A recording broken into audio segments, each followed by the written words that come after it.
Now our hose has a little wonk where it's coming out. Actually control that by the twist on the hose. If I twist the hose, it changes how the hose lays.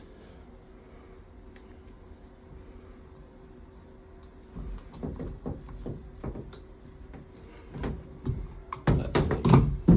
Oh yeah, that's beautiful. Look at that, laid right against the wall. So just play with the twist on the hose and figure it out. All right, let's run this guy. All right, guys, we're at the end of this series. Hope this helped. And if you haven't seen all 38 parts, they're all on my channel. And please consider subscribing. Thank you so much. It's just beautiful.